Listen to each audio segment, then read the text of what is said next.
पातिकीं क्षम्यताम् एतस्य पातिकीं क्षम्यताम्। ईश्वर इसके पापों को क्षमा करे। भगवान तुम्हारी दुकान क्यों गिराएंगे? मैं भी तो वही कह रहा हूँ, भगवान मेरी दुकान क्यों गिराएंगे? उनको तो बहुत और भी इम्पोर्टेंट काम होते होंगे। तो आप ये इंश्योरेंस वालों से कह के मेरे पैसे दिला दीजिए, बात खत्म हो जाती है। इंश्योरेंस कंपनी भी आपके पैसे क्यों दे? इंश्योरेंस के टर्म्स एंड कंडीशंस पर आपकी साइन है।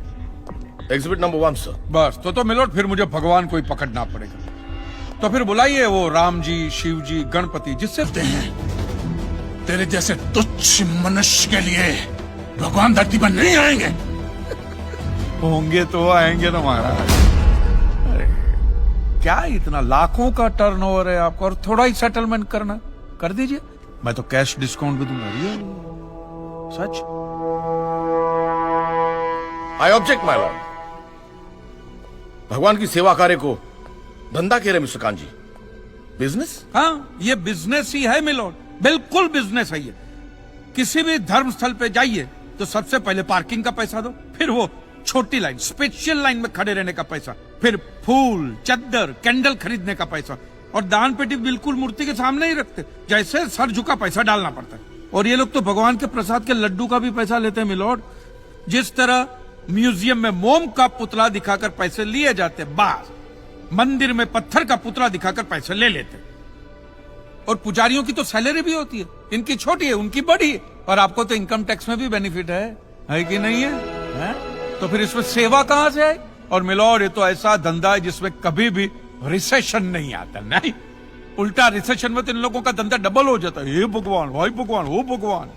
रिलैक्स। चलो मान लीजिए कि ये लोग धंधा करते हैं, फिर भी आपको पैसा क्यों दे?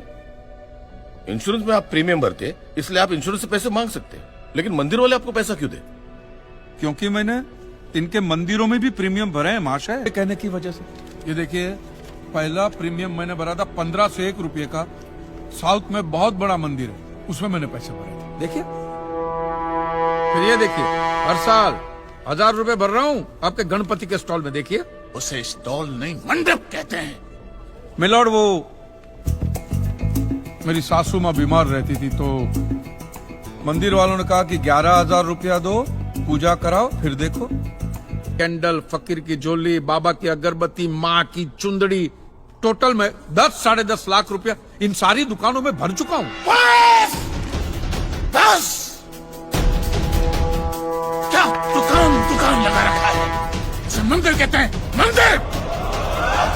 और मंदिर में लोग अपने परिवार की शांति और समृद्धि के लिए अपनी इच्छा से पैसा देते हैं। तो मैंने भी मेरे परिवार की शांति और समृद्धि के लिए ही पैसे भरे थे महाराज, कोई गंदा चूसने के लिए इन्वेस्ट नहीं किए थे। लेकिन आपके भगवान ने मेरी शांति उखाड़ के फेंक दी, क्योंकि भूकंप तो मिलोड सिर्फ भगवान ही ला सकते, इंसान के बस की तो बात है ही नहीं। तो मुझे बताइए, मेरा हक नहीं बनता भगवान से पैसे वसूलने का? मिस्टर कांत जी, आपका झगड़ा भगवान से है ना, तो डायरेक्ट भगवान से पैसे मांग लीजिए ना, मंदिरों के पास क्यों मांग रहे हैं?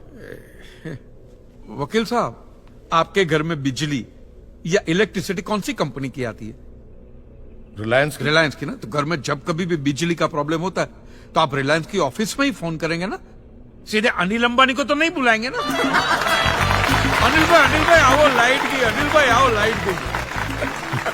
साइलेंस। आप कहना क्या चाहते हैं? What do mean? ये जो साधु यहाँ है, ये जो पंडित जी यहाँ है, ये क्या भगवान के ऑफिसर्स है? नहीं, ये लोग ऑफिसर्स नहीं है भाई।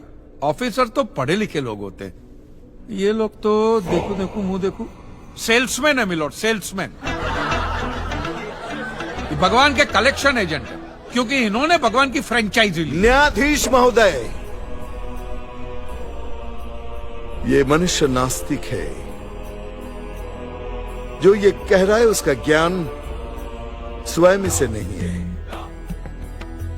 परंतु हम तो साधु हैं, इसे क्षमा कर देते हैं। लेकिन इस अधम पाप के लिए या मोरी, ये आपको मेरी चिंता हो रही है कि मिलोड के सामने मुझे चेतावनी दे रही हैं? हमें जीव मात्र की चिंता है। तो फटाफट पैसे निकाले, बात खत्म कीजिए फिर। My Lord, this is enough. ये डोनेशन रिसीट्स है, जनरल सबमिशन। भगवान और मेरे क्लाइंट के बीच कोई एजेंसी एग्रीमेंट नहीं है। कांत जी बेतु की बात कर रहे हैं, इतनी छोटी सी बात के लिए भगवान पर केस नहीं हो सकता। छोटी बात मिलोड, ये छोटी बात